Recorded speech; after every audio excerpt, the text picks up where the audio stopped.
Magandang hapon po sa inyong lahat at welcome po dito sa ating live. Isang maulan na hapon, maulap. Shoutout po ngayon, bumuhos na yung ulan. Ayan. Shoutout po, sumabay pa talaga sa live natin. Pag nag-brown out, yari. Ayan. So, hello po sa inyo at salamat po sa mga nanonood ng ating mga upload, mga nagsa-subscribe, nagse-share, nagla-likes. Thank you po sa inyong lahat.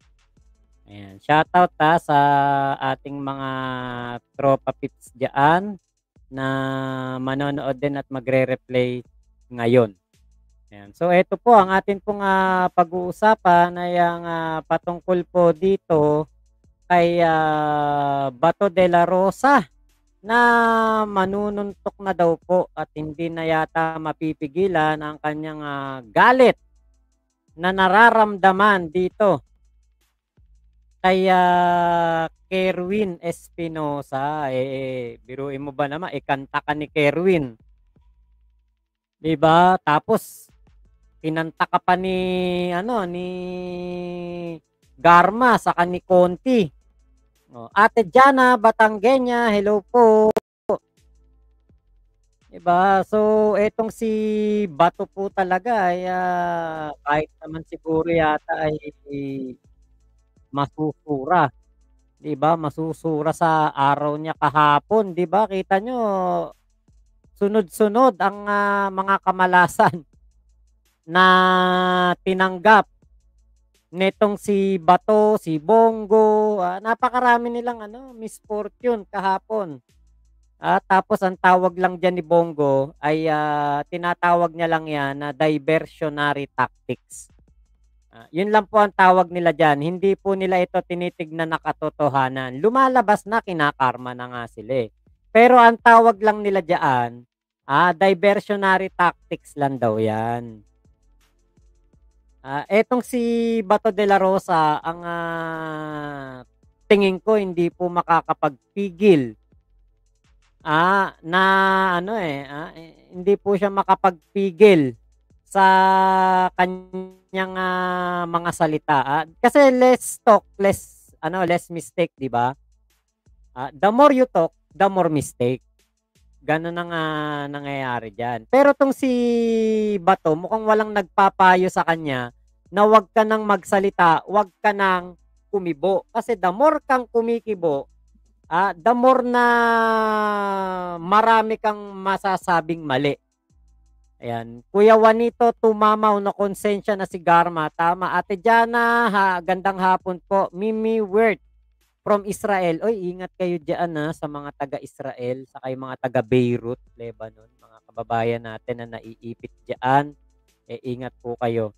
Meron akong kaklase diyan sa Israel, si Felipa. Sana nasa mga mabuti po kayong kalagayan lahat.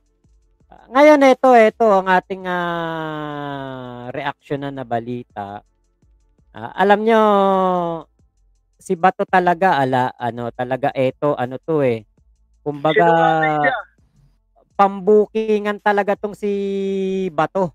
Pangbukingan talaga 'to, saka ano talaga si Bato kapag nasusukol, guilty na alam mo yung makikita mo kaagad yung kanyang guiltness. Makikita mo kaagad, guilty 'to.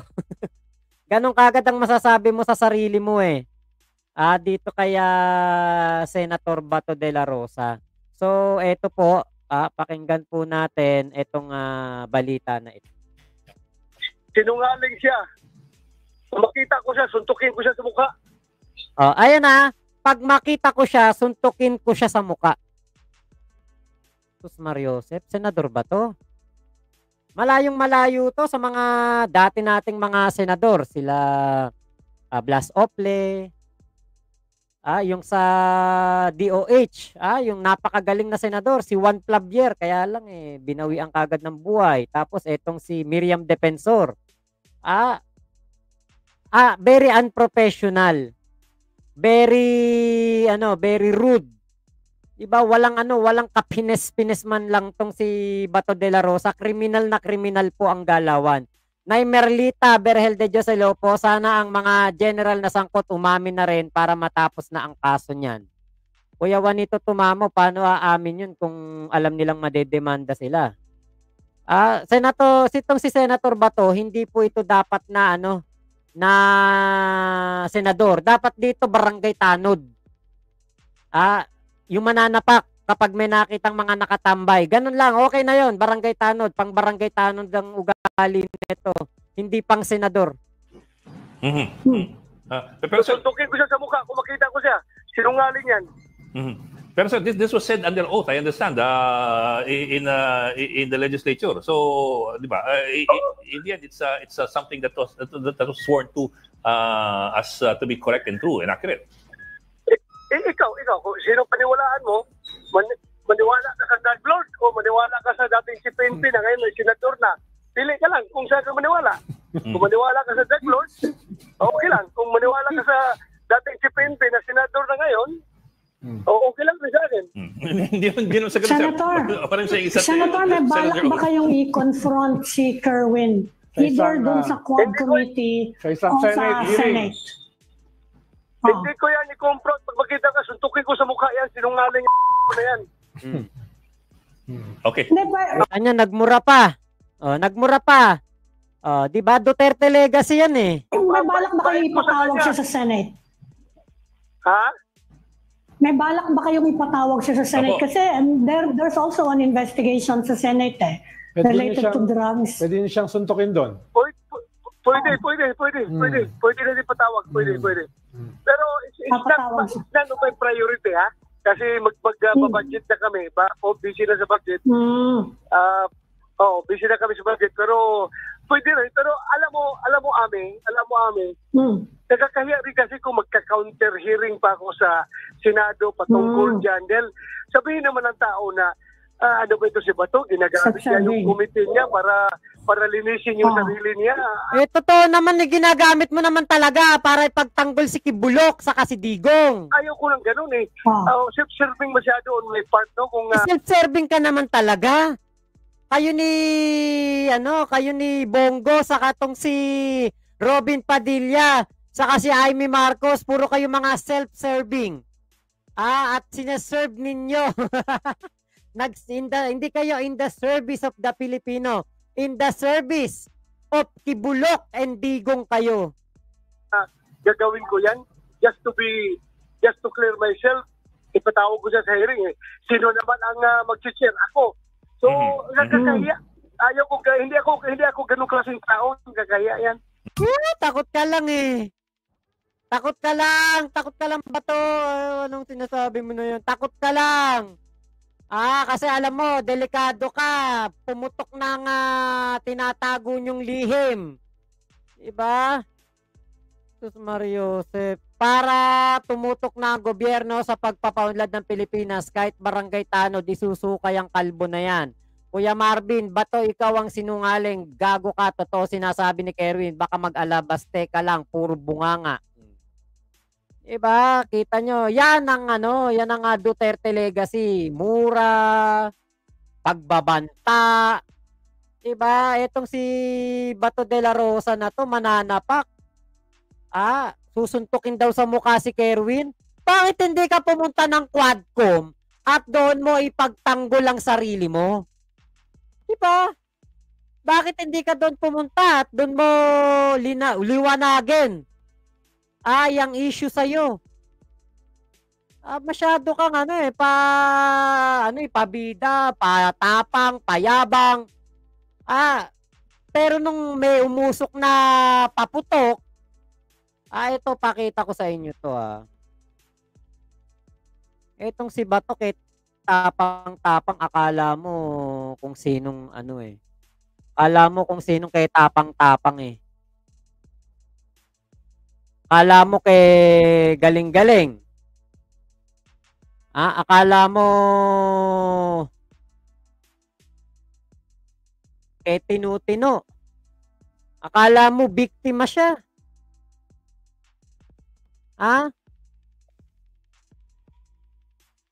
Ay, wag to. May copyright to eh. Teka, hanap tayo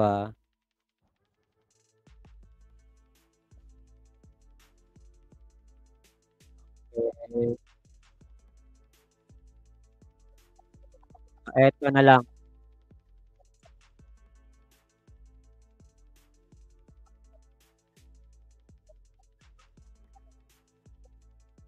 Tignan nga natin 'to. Eto, tignan niyo 'to. Oh, eto yung sinasabing matapang. Eto yung sinasabing ano, Sa ibang balita, ano, bahagyang nagkagulo sa inspeksyon ni PNP Chief Director General Ronald Bato de la Rosa sa mga tindahan ng mga paputok sa Bukawi, Bulacan. Ipinakita ni de la Rosa sa media ang isang klase ng iligal na paputok. At sa gitna nito, bigla na lang umusok ang nasabing paputok. Dahil dito, nagkagulo ang mga tao, maging ang mga miyembro ng media.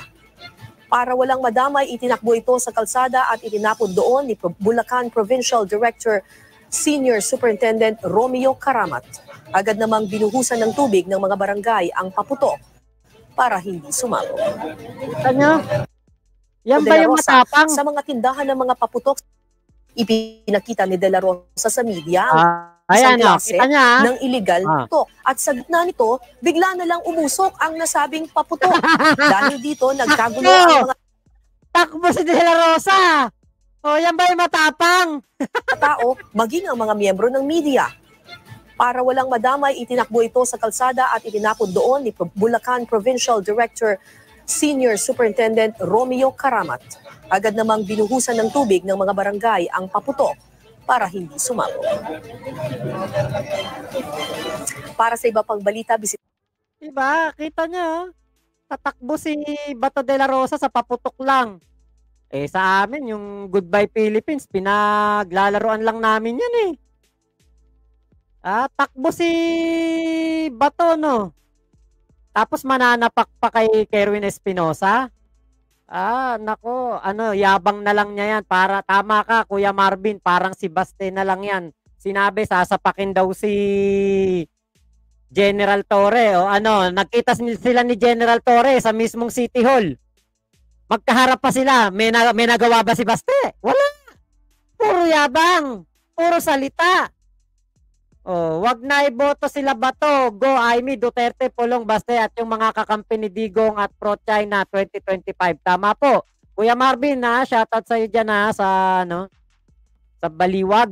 PBBM sa kala, magpakita ka sa Quadcom Bato para matanong ka. Huwag ka mag-alala, huling termino mo na yan. Walang mananalong Team Duterte, no Pro-China.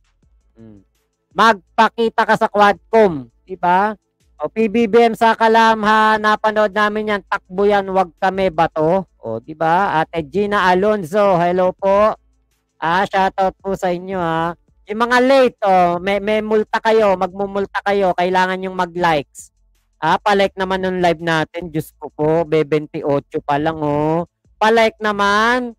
114 yung nanonood, 28 lang yung like. Palike naman dyan, para naman sipagin ako. Para ganahan ako, hoy. Palike naman dyan pag may time. Libre lang yan, libre lang po yung like. Ate Annalyn Palisok, shoutout po. Bunga nga lang pala, matapang sa'yo, Bato. Yun nga Senator Bato, wag kami ang sabihan mong matapang ka. Hindi ka matapang. Kaya etong si Senator Bato, kahit yung kongresista, 'di ba, inaano siya. Meron pong kumbaga, alam mo yung nababatikos ka ng kongresista, sinabihan siya ng hindi maganda 'yan. Hindi naman talaga maganda kasi saan ka ba naman nakakita ng senador ka? Diba? Senador ka na ka lang, senador ka na ikanta ka lang, manununtok ka na. Hindi dapat ganun. Diba? Ipakita mo yung pagiging senador mo. Doy kapangyarihan, okay. Puro daldal yung kalbo na yan. Juanito Tumamaw. Eto. Pakinggan natin yung sinabi ni Benny Abante dito kay Bato. Opo, speaking of itong si Colonel Marcos, nadadawit din po 'di ba yung kanyang pangalan doon sa pagkamatay po nung ama ni Kerwin Espinosa, at kahapon din po sa Quadcom isiniwalat ni Espinosa, pinangalanan po niya si Senator De La Rosa na dating PNP chief na with niya si dating Senator Leila de Lima sa kaso naman po ng illegal drug trade. Ano pong naging initial na reaction po ng Quadcom doon? Kayo po? Ang reaction ko, ako nagtanong sa kanya, bakit ka namin papaniwalaan? Sapagkat yung unang resign mo sa Senado, iba yung sinabi mo. Ngayon naman, sa amin, iba rin ang sinabi mo. So, paano ka namin papaniwalaan? Sinabi naman niya na sa Senado kasi, nung inamin niya yung mga bagay na yan, he was under duress. Talagang natakot siya na yung buhay niya delikado sapagkat binantaan siya na pag hindi mo siya binanggit yan, nangangaari yung buhay mo, parang tutulog ka sa tatay mo. Ngayon naman, wala na siya dapat katakot.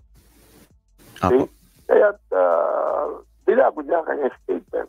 Yun ang kanyang sinabi. So yung naging statement po niya ulit kahapon sa Quadcom, sa tingin po niyo may bigat pa din po ba ito doon sa ginagawa nating investigation, particularly diyan po sa dakong yan ng EJK? In a way, it is. Alam mo, yung maging opinion ng taong bayan dyan. Sa amin naman, we're doing it sapagkat nais natin makapag-craft ng mga batas na kaugnay tungkol dito. Alright? Para hindi na maulit sa mga nangyayari niyan. Pangalawa, let the people decide on what they want to believe. Kasi kami, ang ginawa namin, we did everything that we can para ma-expose at ma-reveal ang mga bagay na ito. Na dapat daming malaban. Dapat din lumamalaban ng taong bayan. Opo. Kung si Kerwin Espinosa po, siya ba ay nag-volunteer na humarap po sa Quadcom or tinap po nyo? In fact, first of all, siya nag-volunteer na maging witness ng ICC. If you remember, sinabi niya.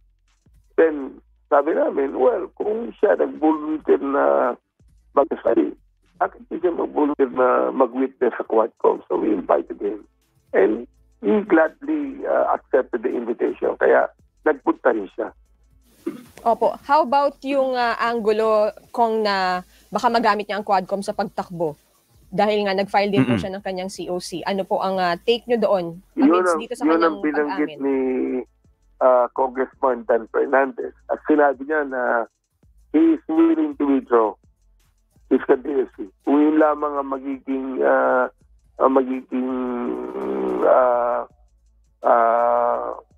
ng tao doon, siya ay willing na mag-withdraw ng kanyang candidacy. Sinabi niya yun eh. Opo, so panghahawakan natin yan, sir? Yes. Oo. Panghahawakan natin yan. Okay. You will be able to know what happens next. Opo. So at this point, sir, linawin ko, binibigyan nyo ng bigat itong kanyang testimonya, tama po ba? Talagang yan, bibigyan ng bigat ng Quadcom yan. Kasi sa ginawa ni sa ginawa ni Kerwin Espinosa na yan, pwede siyang mamatay. Diba? Pwede siyang mamatay, pwede siyang mawala sa mundo na to. Oy, parang PJ, shoutout sa'yo Diba? Kaya talagang itong si Kerwin Espinosa, tama yung kanyang ginawa, pero ang katumbas nito ay ang panganib ng kanyang buhay. Kaya sana ay pangalagaan siya ng kanyang mga makakasama sa laban na ito, katulad ng Quadcom. Sana pangalagaan siya ng Quadcom. Sana protektahan siya ng CIDG kasi may nag-request po doon sa hearing si Congressman Paduano na ipatawag yung pamilya nitong si Kerwin Espinosa. Sana maprotektahan ng CIDG ang pamilya ni Kerwin.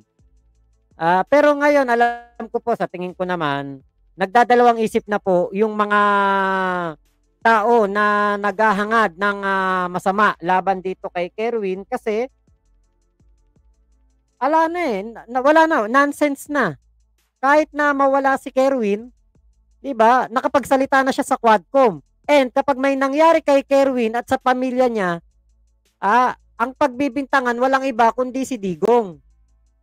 Parang PJ, totoo 'yan. Kaya nga lag nga talaga ako. Umuulan pa rito sa amin. Maulan ngayon dito sa Cavite. Maging star witness sana si Espinosa at Garma. Sana nga po. Pati itong si Joby Espinido. At marami pang iba na mga maglalahad ng mga ginawa nitong si Digong para sa war on drugs.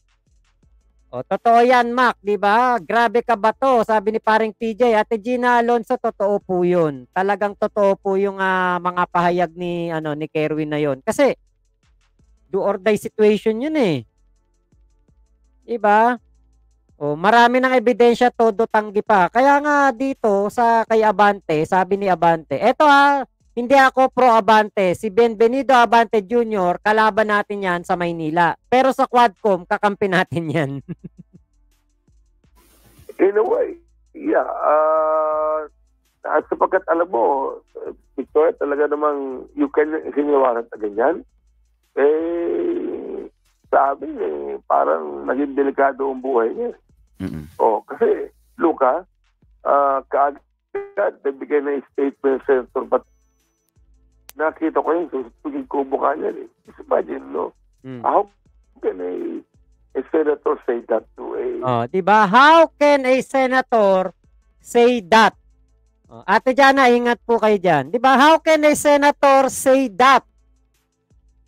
Diba? Biruin mo, sabi ni Bato, susuntukin daw niya si Kerwin Espinosa. Putya, senador ka. Diba? May alegasyon sa'yo na ikaw ang nagpaturo dito kila De Lima, kila Peter Lim, para ituro ni Kerwin na mga katransaksyon niya sa usaping droga. Tapos ang isasagot mo, susuntukin mo. Anong klase kang... Ay nako, kahit konsehal hindi ka bagay eh. Diba? Kahit konsehal, hindi bagay ito. Kuya Marvin Marcos, aso din yan ni Duterte. Isa pang gago yan. Himod tayo din yan kay Duterte. Iyan ang pumatay kay Mayor Espinosa. Ano nga ako alam niyo yung mukha ni ni Marvin Marcos, si Colonel Marcos. Alam niyo kung sino yung naalala ko nung nakita ko yung mukha nito sa Quadcom last hearing? Hindi yung hearing kahapon nung yung nakaraan pang hearing, napatawag na yan eh. Alam niyo kung sino naalala ko? Yung kurakot na protector ng droga dun sa Batang Quiapo na pulis. Si Kernel, Kernel ba o basta Kernel yata nga yun, yung kalbo, yung si Suma, yung medyo bata pa. Nakakatakot yung mukha ni Marvin Marcos. Mukhang hindi gagawa ng matino na pulis. Man, gusto lang niyan sabihin yung sa kanya, totoo, sa kanya yung nangyari. Guilty. That a threat na sa kanya yan? Oo. Opo. As a fellow lawmaker, sir, anong reaction nyo dun sa ganong komento o reaction din ni Senator Bato? Hindi maganda sa akin Hindi maganda yan. He should be more educated than that. Yung bang sabihin niya publicly, pag nakita ko yan, susutugin ko yan. Napakasinungaling yan. Ang pinakamaganda niyan, he takes the Quadcom to be able to air his side and tell the people na hindi totoo yung mga sinabi niya. And we will try to weigh the situation kung ano ba talaga ito. So Kong, dahil dito sa kung ako yung kay Bato de la Rosa, lumabas si Kerwin Espinosa diyan sa Quadcom, pumunta din diyan si Conti, Attorney Conti yung babae, yung abogado na may connection siya sa ICC, tapos si Garma na pinapatunayan din yung war on drugs ni Digong na maraming EJK dahil sa reward system, pupunta na ako. Doon ko ipapakita ang pagiging astig-astiging ko. Kaya lang wala eh. Si Bato puro yabang, puro salita, puro kuda lang. Tapos ano gagawin? Ipapatawag sa Senado si Kerwin Espinosa, tapos ano gagawin? Ipapakontempt. Ipapakontempt, ipapakulong. Katulad ng gagawin kay Mary Ann Maslog na pandidilatan. Sinungaling ka. I will pin you down. Pandidilatan na ganyan, ni Bato. Ganun ang gagawin kay Kerwin Espinosa. Diba? Tapos makukulong na si Kerwin Espinosa doon. O tapos ano mangyayari? Matutulad sa ama. Sasabihin ng laban. Senator Bato? Ganun ba ang gagawin mo kay Kerwin Espinosa? Kaya ito sa ating mga kababayan dyan, dapat hindi makontempt sa Senado si Kerwin Espinosa dahil pag dyan siya na contempt, delikado. Yari siya dyan. Pwede siyang mayari dyan. Pwede yan. Bakit? Panahon nga ni Digong nagawa nila yun eh. Sa tatay ni Kerwin Espinosa eh. Sa iba pa kaya?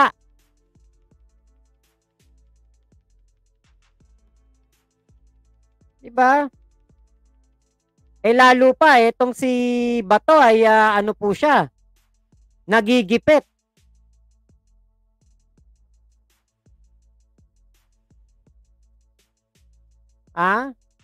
Gipit na si Bato.